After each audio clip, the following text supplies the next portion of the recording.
of Russia in lane 3, James Johnson of South Africa in lane 4, and Nibaldo Yanez Ortiz of Chile in 5, with Martin Degen of Brazil in 6. Robert Treharne Jones is with this race, and they're well down the course now. Robert, what's the story of this one?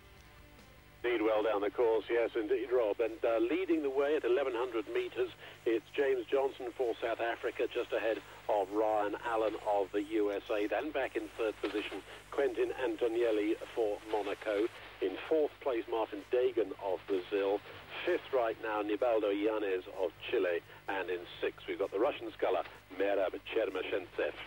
The early story then off the blocks, it was Ryan Allen for the USA and Martin Degen for Brazil, the two scullers who finished in sixth and last position in this morning's CD semi, who made the early pace. But whereas the Brazilian has faded, Ryan Allen has stuck with it. He's been right up there amongst the leaders.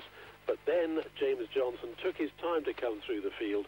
Johnston, who was the fastest of these six in the qualifying races yesterday, came right the way through and now takes a 1 1/4 length advantage in the centre lane 4, ahead of Allen for the USA. In third position, great to see Monaco producing another sculler. For so many years, Raymond Matias was the only Monegasque sculler we saw competing at world level.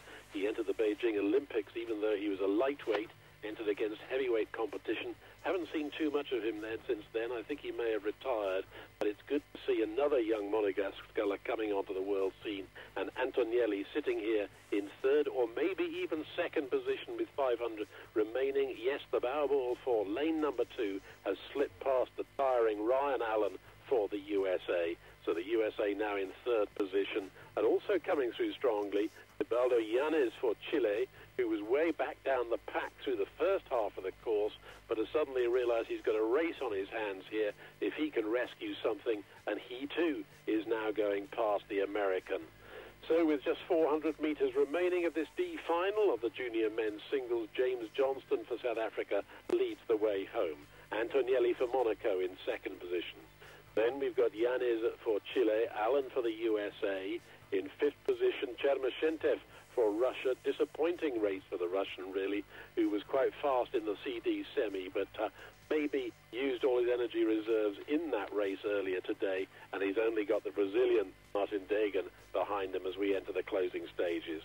We're into the red boys zone. There's a flooding of activity as the athletes on the water try and improve on their current position, but showing improvement right early on at the halfway mark when he came through the field.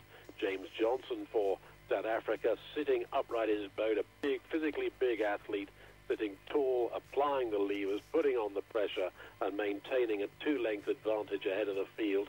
As Yanez for Chile comes on through and strongly into second position, and now this is where Monaco and the USA go for it. Ryan Allen on the grandstand side has really pumped up the rate now, powering away at 41 strokes a minute. He's back in third position, but it's going to be Johnson for South Africa crossing the line in first place.